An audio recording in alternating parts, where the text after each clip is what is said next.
Question 9.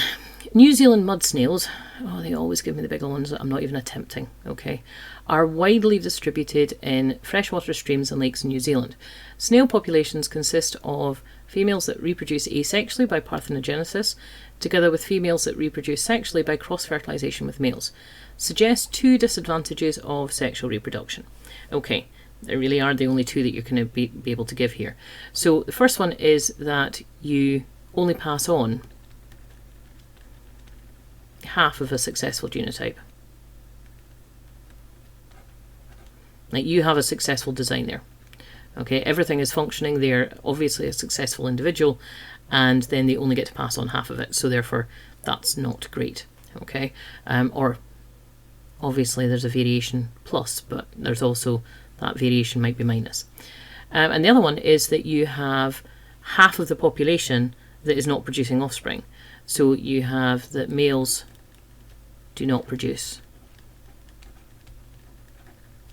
offspring. And that's your examples. Okay, New Zealand mud snails are commonly infected with parasitic worms of the genus Microphilus. Sexual reproduction is much more common in the snails where the prevalence of parasites is high. Explain this observation, how this observation supports the Red Queen hypothesis. Now, just being very careful, they're not asking you to explain or describe the Red Queen hypothesis. They're asking how it supports the Red Queen hypothesis. Okay, so what we've got here is it's more common in the snails when the parasite is high. So sexual reproduction gives you more variation. That's where we need to go with why that would be more common. So sexual reproduction equals more variation. Okay, and more variation means that you've got more likelihood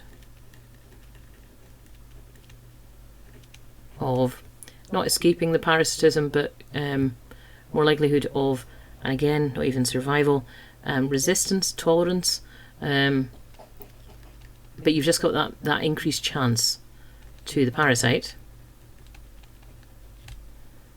And that's the whole point, that you have the arms race.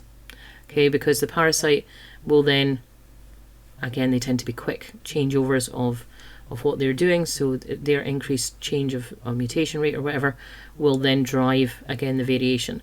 So Red Queen hypothesis, therefore coevolution. And that is the whole point of that, running very fast to stand still.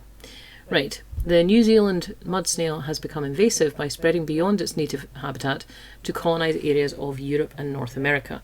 Suggest why invasive populations are found to be composed entirely of parthenogenic females. So they've told you that it's much more common to have sexual reproduction if they've got high parasites. And then they tell you here that you've not got a high level of sexual reproduction.